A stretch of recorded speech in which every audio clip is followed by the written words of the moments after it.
Hey, what's going on, everybody? It's your boy HP, and you're listening to episode 7 of the Unsportsmanlike Conduct podcast, a podcast for the average Joe that covers football, my beloved New York Giants, some baseball and basketball from time to time, and any other current events impacting our sports world. Before I get into the agenda, everyone please follow me on Instagram. That's _unsportsmanlike_conduct. Again, that's _unsportsmanlike_conduct. I'm also on Twitter now, so please follow me on Twitter. That's _unsportsman_unsportsman. Lastly, if you're listening to this, you're probably on my YouTube page, so please make sure you subscribe. Let's continue to grow this YouTube channel and this wonderful football New York Giants oriented podcast. So the agenda for episode 7, I'm going to talk about New York Giants offensive coordinator Mike Shula and his comments regarding Daniel Jones. Shula thinks that Daniel Jones, as of today, is ready to start week 1 of this year's NFL season. Shula, what are you doing? You're going to drive the New York media crazy. I'm going to give you guys my thoughts on all of that on this episode. And then I'm going to talk about Amari Cooper having the audacity demanding big wide receiver money when he's not even a top 10 wide receiver at the position in this league. Let's get this episode started. So, New York Giants offensive coordinator Mike Shula came out and said that Daniel Jones has all the tools to start day 1. Folks, you know what that means? That means that Mike Shula and probably the rest of the Giants coaching staff think that Daniel Jones has the capability, the skill set, and the tools right now to start week 1 of this year's NFL season. Now, if you really think that, I have no problem with that. But on what basis are you making that claim of? Daniel Jones, this was said right after the rookie minicamp ended. Folks, you know what a rookie minicamp is? It's within the goddamn name. It's a rookie minicamp. It's a minicamp where all the rookies that just got recently drafted, alongside the undrafted free agents that got signed, go into camp for a couple of days to showcase their abilities, run some scrimmages, run some light plays. It's just nothing more than that. No one has pads on. People just strap on their helmets, throw on a jersey, and that's pretty much about it. There's no I don't even think there's tackling that goes on. It's very light workouts, very light football work that's done. And shortly after rookie minicamp ended, Mike Shula thought it would be smart enough to say Daniel Jones has all the tools in the world to start day 1 of this year's NFL season. What did he possibly do within that short amount of time that wowed you so much for you to think that it's smart enough to tell New York media that Daniel Jones is capable of starting? That is the most insensitive thing, the most irresponsible thing that a coaching staff can ever do, considering that this is probably Eli Manning's last year. Considering the fact that Eli Manning probably knows this is probably the first year where there's a legitimate threat to Eli Manning's starting position. And you're going to come out and say that you think the rookie quarterback that you just drafted is capable of starting immediately? When shortly after Daniel Jones was drafted, Dave Gettleman came out saying that he actually said the contrary to what you just said, Mike Shula. Dave Gettleman, shortly after drafting Daniel Jones, said he expects Daniel Jones to sit for 2 to 3 years behind Eli, learn the system, and he thinks that's when Daniel Jones will be ready. He compared the model that we currently have to what the Green Bay Packers and Aaron Rodgers, Brett Favre situation. So now my question for the Giants coaching staff and the rest of the organization is, which one is it? Can Daniel Jones start right now, or does he need 2 to 3 years? You know, the Giants organization is already a laughingstock as it is. I don't understand why, what the reason was for Mike Shula to come out and say that. All you had to say when they ask about Daniel Jones is say that he looks good, he's making the right throws, he looks healthy, he has a good release. I mean, just the simple, generic stuff. You didn't have to say any of that stuff regarding whether, he has the capability to start now. Because now you know what's going to happen?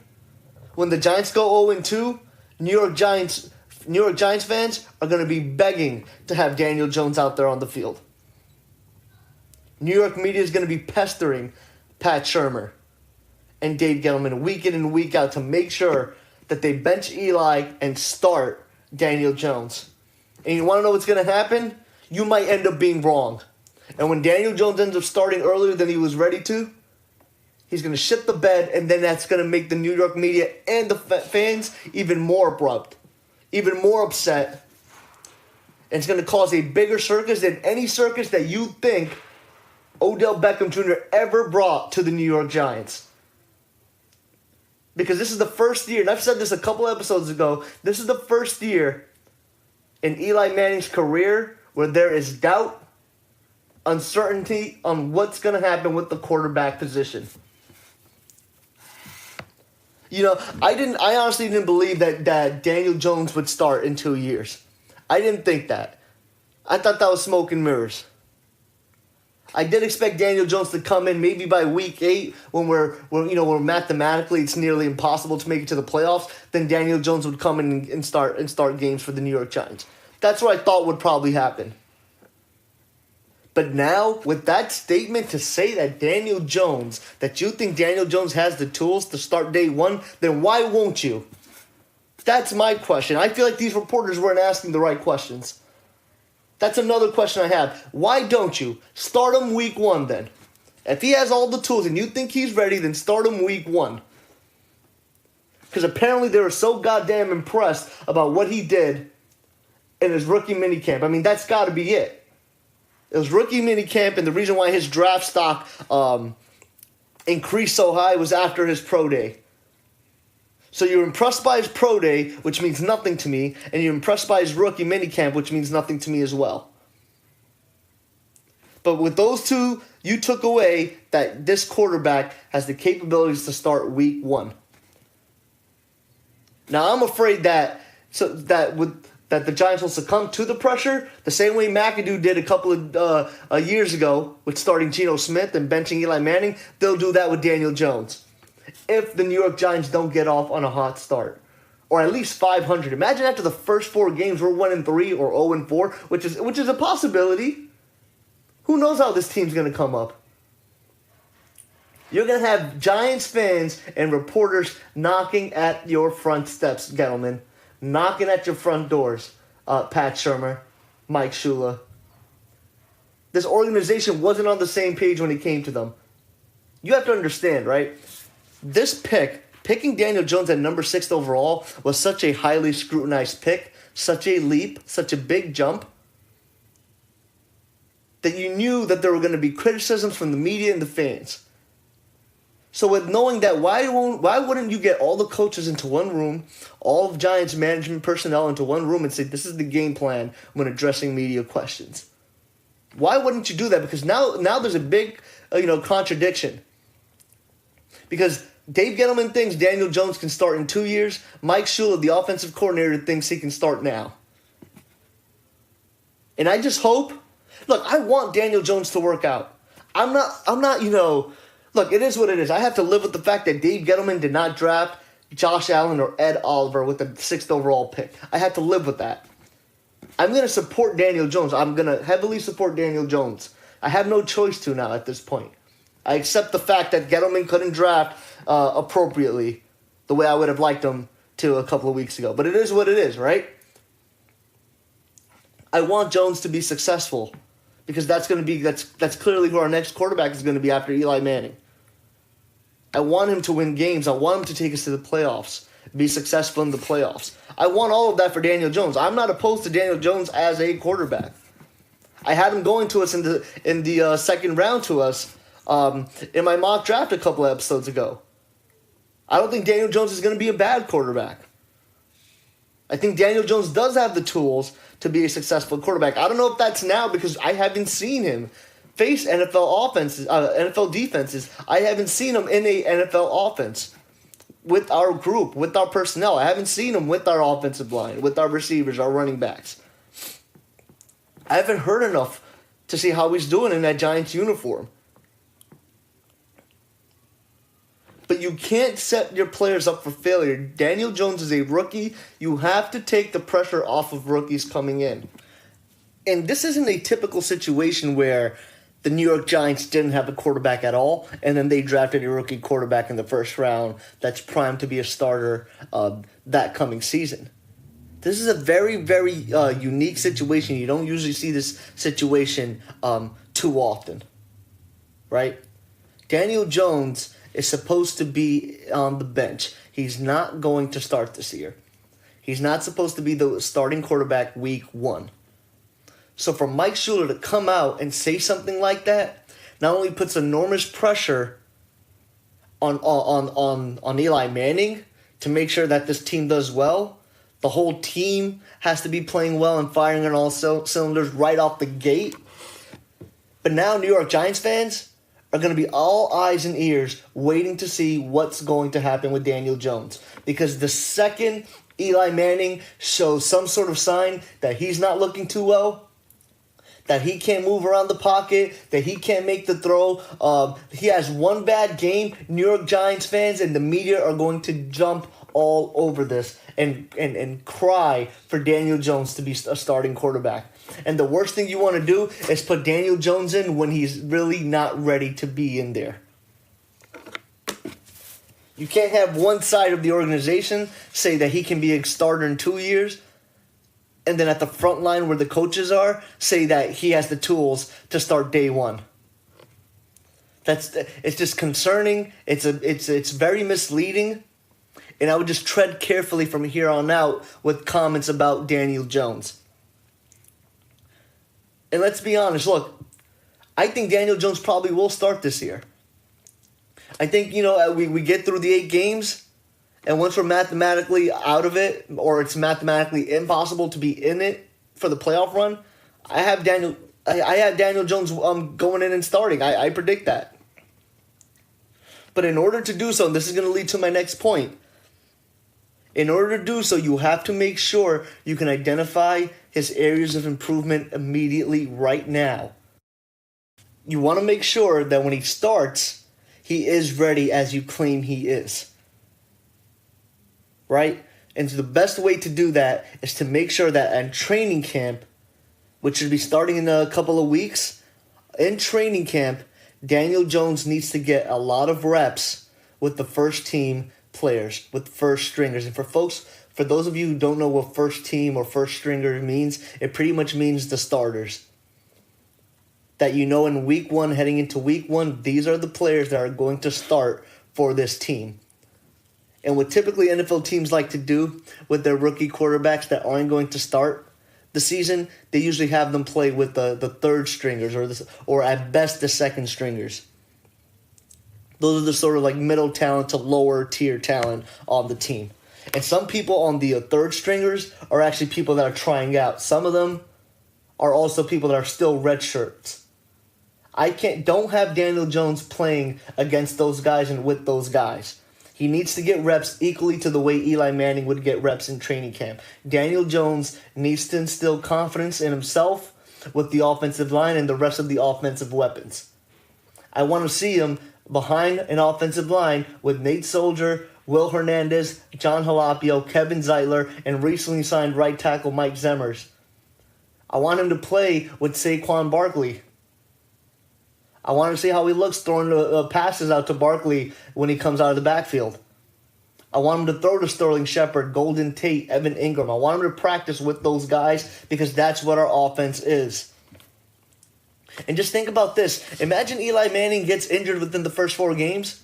We're going to have no choice but to start Daniel Jones. So that's why it's very imperative that Daniel Jones gets these reps with the starters, with the day 1 starters. The unquestionable guys that coming in are going to start week 1 at those positions. And then from the other side of the ball, I need Daniel Jones to get reps against the first string defense. I want him to play against our front 7 starters. I want him to play against that youthful starting secondary. He needs to get battle tested. He needs to get NFL tested. If you think he does have all the tools to start day 1, this is how you can find out. Not by the rookie minicamp, not by his pro day. It's in training camp. You'll get a better glimpse, a better picture of where he really stands. And he's a rookie quarterback, right? So you know he's going to have weaknesses. You know he's going to show signs of or areas where he needs to improve on. And from there, that's where you identify those and have Daniel Jones work on his game. You have to breed Daniel Jones. You can't just throw out, inflammatory statements like that saying that he can start week 1. Identify it now, what he needs to work on. And in training camp, that is the best way from a timing standpoint, as of right now, what you can do to figure out where Daniel Jones is as an NFL quarterback, how he can stand against NFL competition. Don't put him against the second stringers and the third stringers or the red shirt guys. You're doing no justice to Daniel Jones and his improvement or his progression as an NFL quarterback. And then shortly after the training camp, when preseason starts, this is where it gets more important. Because Pat Sherman, Mike Shula, you have to do this. You have to give Daniel Jones first team reps in preseason games. And the good thing about Eli is Eli doesn't need to play in the preseason anymore. So you don't need to give Eli Manning any reps in preseason. You have to give Daniel Jones reps in preseason. I want him playing one full quarter at least. I want him playing a lot. I want him to play a half. At least for 2 games, show me a half of football. I want to see how he looks driving down the field. I want Daniel Jones to get sacked. I want Daniel Jones to make some bad throws because I want to see does Daniel Jones have the ability to recover and rebound? Daniel Jones needs to get battle tested before he actually starts, and I think the preseason is the perfect opportunity to do that. And I'll be honest, Giants fans, I miss football so much, but even when preseason starts, it's a little hard for me to watch football when preseason starts because it's just not exciting football to me. I can care less about it. There hasn't been really a big story for New York Giants fans as it relates to preseason, but I think this is the first year where we actually have to figure out if we can have a quarterback for our future, and the preseason is the perfect time to figure that out. I think the New York Giants do have a story, something for me to actually be interested and tune into in this year's preseason. And I'll definitely be watching. But you know what? If I find out Daniel Jones doesn't get the reps that he needs, I'm turning that shit off. Because I can give a damn. Daniel Jones has to get enough reps. That's why they identified that Dak Prescott could be the quarter for the Dallas Cowboys. That's what the Dallas Cowboys did. That's how they figured out that Dak Prescott can be their quarterback and they can comfortably let Tony Romo sit on the bench. They did the same thing with Mark Sanchez. The New York Jets and Mark Sanchez situation was a bit more different because Mark Sanchez came into the New York Jets. He got drafted into the New York Jets expecting to get started, but he got enough preseason reps where there was a story where people were able to evaluate his gameplay. They said that they did the same thing with Dak Prescott, right? Remember, he had a great preseason, and then there was so much hype around him. From a standpoint of people were saying he's they've never seen someone more poised than Dak Prescott. And as stupid as that sounded, because it was in preseason, it worked out for the Dallas Cowboys because they ended up starting him. And, the Dallas Cowboys now have currently a franchise quarterback. You have to do that with Daniel Jones. Look, I'm not opposed to starting Daniel Jones. If you think he's ready week 1, then do it. But figure it out right now. Don't just make a statement like that. Figure it out right now. Because the worst thing you ever want to do, if you don't give him first team reps in training camp or in preseason, and then thereafter during regular weekly practices, then by year 2 or year 3, when Daniel Jones is supposedly really supposed to start, as per Dave Gettleman, if you find out 2-3 years later that this kid can't ball, that's when you have set the franchise back 5 to 10 years. Because you have failed to figure out whether your 6th overall pick, which was supposed to be our franchise quarterback, you have failed to figure out whether he can do it or not, whether he can live up to the expectation as a 6th overall pick. And again, I have no objection to Daniel Jones as a player. I expect him to go to the Giants. I had him going number 2 in the 2nd round to us. I think he has some pretty good skill sets. But I didn't expect him to start week 1. I didn't think he was good enough yet to start week 1. But I also didn't know enough. But for Mike Shula, the offensive coordinator, to come out and say that is just, it's alarming. It's insensitive. It's going to put a lot of pressure on this offense this year. And I'm really just surprised that the media hasn't gone even more crazy about this, that Mike Shula came out saying that. I'm very, very surprised. So I figured, why not let me spend my podcast talking about what the real issue is behind Mike Shula's comments. So you need to prepare Daniel Jones. That is a must. Right? And you have to follow the formula that I laid out.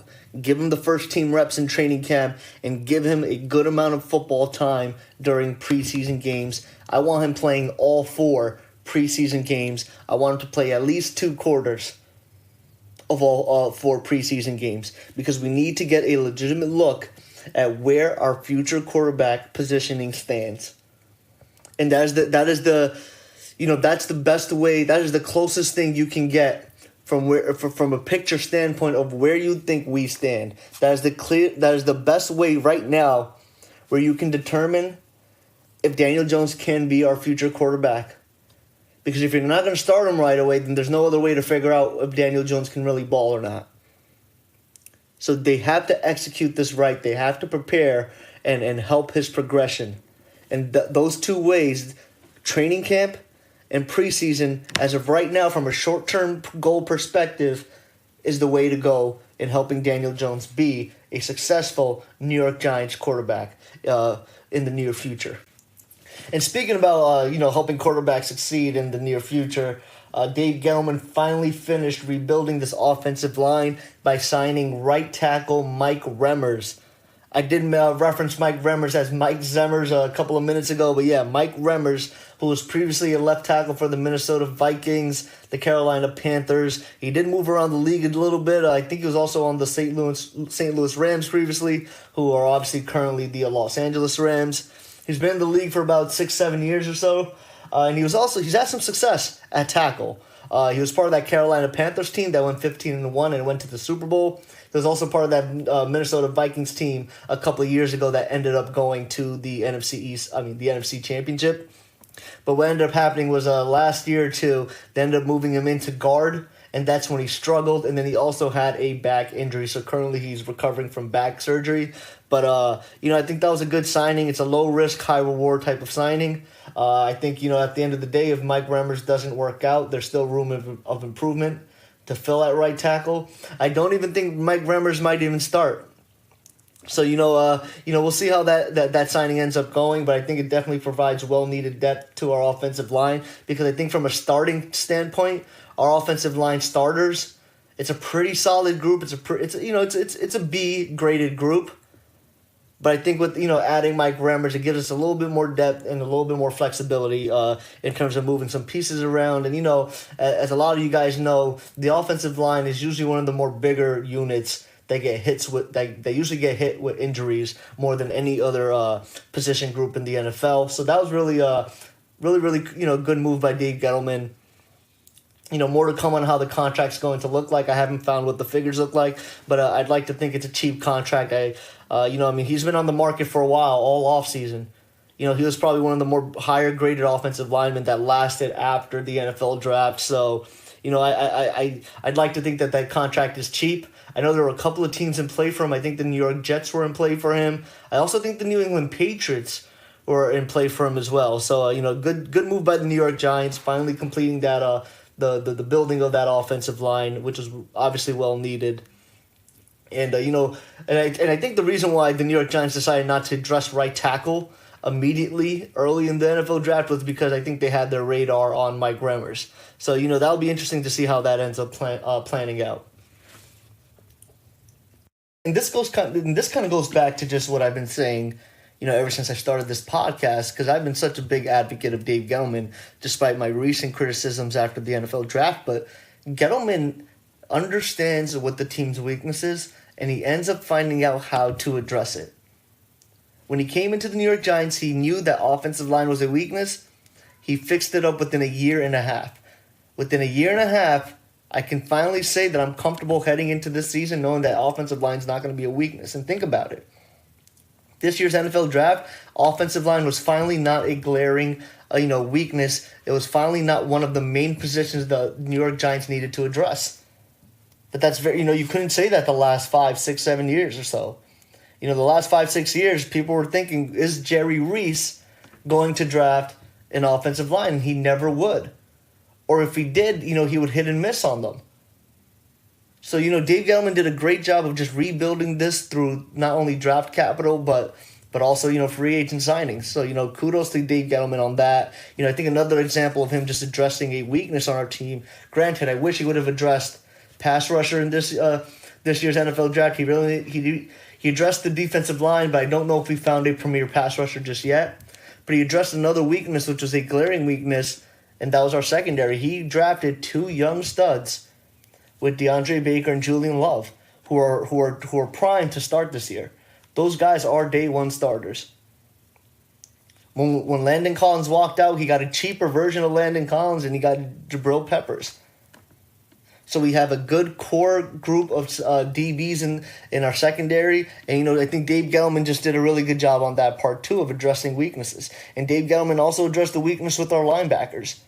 Similarly to offensive line, the last 5 years or so, I always thought, okay, this has to be the year that the New York Giants draft a linebacker, and we never did. But Dave Gettleman came in here. He's had about, a year and a half with the New York Giants, and he's addressed linebacker. I think linebacker is one of our more complete groups, our complete positions in that defense. So, just really, really good stuff by Dave Gettleman. And again, just to recap, that signing of Mike Remmers, obviously made complete sense, low risk, high reward, potentially a high reward with that signing. And I think, Dave Gettleman is slowly going to, make this team competitive. And I think a lot of people won't be giving us a chance this coming season. I know I had them ranked as the 4th team in the NFC East, but you have to understand the NFC East is a stacked and always has been a stacked division. But I think we're going to be a very competitive team. Granted, we won't probably make the playoffs, but I think with the additions that Gettleman has made over the last year and a half, the last 2 off seasons, I think we're going to be more competitive than a lot of people are expecting us to be. So, you guys, Giants fans, should definitely be on the lookout for that. And speaking of the NFC East, an interesting story that came out earlier this week. That's sort of the theme of, episode 7 is stories that came out earlier this week. And so Amari Cooper, wide receiver for the Dallas Cowboys, apparently, with respects to his contract extension, contract negotiations, is expecting and actually demanding, if you look it up, that's what the words are being used in these articles. He is demanding a sky-high contract extension from the Dallas Cowboys. He is expecting to get paid. I don't get it. I honestly don't even see it with Amari Cooper. I don't think he's that great of a wide receiver. I think he's a good receiver. I think he's a decent wide receiver 1 on any team. Right? I mean, but I don't think he's that great. And to me, it's a little alarming that he has that sort of audacity. He thinks he can ask for that type of money from the Dallas Cowboys. But before he got traded to the Dallas Cowboys, people were wondering what happened to Amari Cooper. He had 2 good years with the Raiders. People were wondering and beginning to question, why is Amari Cooper suddenly just dipping? Why isn't his production as good as it should be? Because remember, he had a good quarterback. Derek Carr is a good quarterback. I think he's better than Dak Prescott. But those last 2 years, well, I would say the last year and a half that he was with the Raiders, he was crap. Dropped way too many passes. He just wasn't productive enough. But it's interesting to me that Amari Cooper wants big wide receiver money. I think he wants to get paid like the top tier receivers in the league. But his statistics don't really prove that he's worth the money. He's been in the league for about, 4 years? And only 1 out of the 4 years he's gotten over 80 receptions, which was 83 receptions. Other than that, Amari Cooper barely breaks the 70 reception mark, barely breaks the 1,000-yard mark, and I think his career high in touchdowns is 7 touchdowns. That is not a guy that you pay big wide receiver money. But you know what? I don't blame him from a negotiation standpoint. He has a lot of leverage to do so, because we saw that Dak Prescott struggled to move the ball down the field effectively without a wide receiver weapon. Amari Cooper was the first weapon for Dak Prescott, and we've seen it. They've even won a playoff game with Amari Cooper. And we've seen that, right? I mean, they beat the Seattle Seahawks. It's not like they beat some scrub team. They beat the Seattle Seahawks, which was a very competitive team, and that game was such a very tough and competitive game. So, I just think that, from a market standpoint, this is just sort of one of your traditional, moments in the NFL where the market has more demand than the supply. At this point, the Dallas Cowboys seriously have to consider, granting what Amari Cooper wants. Because if you think about it, they didn't address wide receiver in the NFL draft. They probably didn't feel like they needed to because they have Amari Cooper. Jason Witten did come back, which I think that they're really high on Jason Witten coming back. And then they do have that young wide receiver in Michael Gallup, who showed some flashes last year. He didn't get a lot of playing time, unfortunately. I thought he should have. He was actually one of my sleepers that I thought were going to be one of my sleepers in last year's NFL from a fantasy football perspective. But they ended up not playing him that well. He didn't get as many reps as he should have until, I would say, the second half of the year. But they probably feel really comfortable at wide receiver. But they're going to have to be really, really careful because Amari Cooper is, they have to tread carefully because Amari Cooper is asking for a lot of money. And it's really, really ironic that the Dallas Cowboys, this is the third player in another position that's asking for a lot of money. But the Dallas Cowboys will probably have no choice but to give them that money, given what the market has, given what the supply is out there. First example, DeMarcus Lawrence. They paid him a crap ton of money. They're expected to pay Dak Prescott $30 million a year, which when that happens, believe me, I will address on this podcast. And now Amari Cooper. But I never really got to deal with Amari Cooper. I never really knew what he was so good at. Which I think was why it was so easy, I guess, for NFL teams to sort of like hone in on him and defend him on Oakland. I think that's why he ended up sort of dipping, because it's not like Derek Carr had, horrible, poor stats. He just had normal stats even when he struggled. So I don't know. I don't think he's worth the money, but I think he's going to get the money because the Dallas Cowboys have no choice but to do that for Amari Cooper. But in no way do I think he's better than some of these top wide receivers in our league that are getting paid a lot of money. And I guess the reason why I think that it bothers me a bit from sort of an NFL fan perspective, because Amari Cooper, you're not even a top 10 wide receiver. So how can you literally quote unquote demand a big contract when you're not even one of the top 10 players in your position? Because Dak Prescott, even though he struggled to move down the ball without a legitimate receiver, he still played well. He still made the right decisions. He was still efficient. He was still a good game manager. What you provide is just a threat from a wide receiver standpoint. But you know what? The Dallas Cowboys were still winning games. Dak Prescott was still successful without Amari Cooper. But we've seen that Amari Cooper wasn't that successful the last year and a half until he got onto the Dallas Cowboys. I think Dak Prescott has done more for Amari Cooper than Amari Cooper has for Dak Prescott. But like I said, Amari Cooper isn't a top 10 wide receiver. He isn't a top 10 in his own position, and he is demanding big money. Julio Jones is better than him. Antonio Brown is better than him. Odell Beckham is better than him. Juju Smith is better than him. DeAndre Hopkins, Michael Thomas, T.Y. Hilton, A.J. Green, Adam Thielen, Keenan Allen, Devontae Adams, Mike Evans, Julian Edelman. That's 13 wide receivers I just named off the top of my head that are better than Amari Cooper, that I would rather have over Amari Cooper. I think Amari Cooper deserves sort of what Sterling Shepard is getting. I think he deserves he's in sort of the mid-tier wide receiver in terms of a production and talent standpoint. I think he should get similar to a contract that Sterling Shepard is getting. Sterling Shepard is on a 4-year, $41 million contract. And you know what? Give Amari Cooper a lot of upfront money so you're not on the hook for the rest of the contract. Because I think that's what these NFL players want. They want security. And with security comes big upfront money in those contracts. Give them a big signing bonus if that's what that's what it'll take. But I would be very, very careful because, the last thing you want to do is be handicapped because you're paying a wide receiver a shit ton of money. And as I've stated before, we've seen over the last 5 to 10 years, look at the teams that won the Super Bowls. You do not need to pay a wide receiver so much money. You do not need to keep, quote unquote star receivers on your team to win championships. They help you remain competitive throughout the season, but receivers end up being defendable in the playoffs. Teams, defensive coordinators that are in the playoffs, they're in the playoffs for a reason.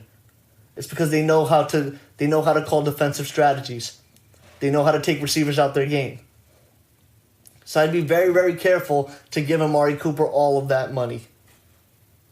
It's not a recipe to win championships. We've seen it before. And when I think about Amari Cooper, has he really done enough to deserve that much negotiation power? His best season came in 2016. That is 2 years ago. In 2018, he had 75 receptions for a little over 1,000 yards. In 2017, he had 48 receptions with 680 receiving yards and 7 touchdowns. In 2016, that was his best year over 2 years ago with 83 receptions, 1,100 receiving yards, and 5 touchdowns, which is a decent year. It's a decent year for a lead receiver. I don't think that's anything extraordinary or spectacular. Nowhere near the numbers that guys like OBJ, Antonio Brown, Julio Jones, DeAndre Hopkins are putting up. Guys like Adam Thielen. A couple of episodes ago, I sort of criticized the Minnesota Vikings for giving Adam Thielen such a big contract, but not because Adam Thielen didn't deserve it, only because I didn't think the Minnesota Vikings should be paying 2 wide receivers such big, large contracts. But guys like that are just dominating the league. The reason why sort of the sole reason as to why offenses are successful. And I don't necessarily see that same parallel with Amari Cooper. Was the Dallas Cowboys offense fine and sufficient without Amari Cooper? I would argue that they were. I would just say at times they struggled to sort of move the ball down the field because Amari Cooper's a fast receiver. He's a good route runner, so with him you can kind of get a little bit more creative with your play calling. But I also think Amari Cooper at the same time is one-dimensional. I don't know, can you line up Amari Cooper anywhere on the line of scrimmage the way you can with Julio Jones, Antonio Brown, Odell Beckham Jr., DeAndre Hopkins, Adam Thielen, T.Y. Hilton? A.J. Green has had some stud years before. 90 receptions, 1,300 yards. I just don't see that with Amari Cooper. Keenan Allen has had 90 plus receptions in 2 straight years. There are guys that are putting up legitimate numbers. Guys like Mike Evans, who we've seen how poorly Jameis Winston has played over the last couple of years, and Mike Evans is almost legitimately the only reason why that Tampa Bay Buccaneers offense had a legitimate threat from a passing game standpoint. There was this whole sort of hype around like Fitz magic, but I don't think that's possible without guys like Mike Evans. Mike Evans, a couple of years ago was even thought to be one of the more better top 3, top 4, 5 receivers in the league. I even had a buddy of mine that, a couple of years ago told me that he would probably take Mike Evans within the first top 10 overall picks in fantasy football. Which brings me to my next point. That same guy had drafted Amari Cooper at some point in the draft, and he was a dud 2 years ago. Amari Cooper isn't even a threat for fantasy football purposes. This year it might be a little bit different given his rapport and success that he's had with Dak Prescott. But still, nevertheless, I would still be a little scared to pick Amari Cooper because there's just so much other wide receiver talent that I would go for. I think, the thing with Amari Cooper is at the round that he would be available would be a round where I would probably not take receiver if Amari Cooper's the best wide receiver available at that point. I just don't really see it with Amari Cooper for him to, ask for that much money. But again, I think from a negotiation standpoint, it's smart because who else are the Cowboys going to rely on? It's going to be very, very interesting to see how that plays out because now this is the 3rd player in a single offseason that the Dallas Cowboys now have to prioritize on paying big money. Like I said before, they just gave a big contract to DeMarcus Lawrence. They're potentially going to give Dak Prescott $30 million a year. And that one's also going to come with a lot of upfront money. And then Amari Cooper. So we'll see how that plans out. And then also at the end of, I believe, next season, Ezekiel Elliott, he's potentially he can potentially walk out. There's a reason why the Dallas Cowboys drafted 2 running backs in this year's draft. I think they're afraid that they may not be able to hold on to Ezekiel Elliott. They also drafted an offensive line earlier in the NFL draft too, because they may lose out on re-signing Lyle Collins. So I think there's a lot of question marks with all I'm saying is Dallas Cowboys management has to sort of figure out what their priorities are and where they're going to put their money in. I don't think they need to put big money on Amari Cooper because I don't think he's worth it. And I think they'll be making a big mistake. Hopefully they do make the mistake because I'm a New York Giants fan, and anything the NFC East division teams want to do to put themselves and shoot themselves in the foot, I'm all for it. But that's just my take on Amari Cooper. And so I just kind of wanted to voice this opinion because this is another topic similarly to the Mike Shula comments on Daniel Jones being able to start day one. I just felt like there wasn't enough media coverage on this topic. And so I figured, well, why not be the guy that actually covers this, gives you guys thoughtful and meaningful sort of opinions on what I think about this, because I don't think a lot of these analysts, a lot of these panelists, whether it's, folks, like Skip Bayless and Shannon on Undisputed, or guys on, ESPN First Take with Stephen A. Smith and Max Kellerman. So I think it's going to be, I feel like there's just not enough media coverage on it, not enough scrutiny on Amari Cooper and the Dallas Cowboys management and how important, or how important this offseason actually is from a contract financial perspective. So it's definitely going to be interesting to see how that plans out. And folks, that's a wrap. That was episode 7 of Unsportsmanlike Conduct. I do appreciate you guys tuning in. Please make sure you follow my Instagram page. That's _unsportsmanlike_conduct. And I'm also on Twitter, so please follow me on Twitter. That's _unsportsman. Also, if you're done listening to this episode, you might as well subscribe. So please subscribe to my YouTube page. Thanks so much for listening in. Peace out. The podcast you just heard was made using Anchor. Ever thought about making your own podcast? Anchor makes it really easy for anyone to get started. It's a one-stop shop for recording, hosting, and distributing podcasts. Best of all, it's 100% free. Sign up now at anchor.fm/new. That's anchor.fm/new to get started.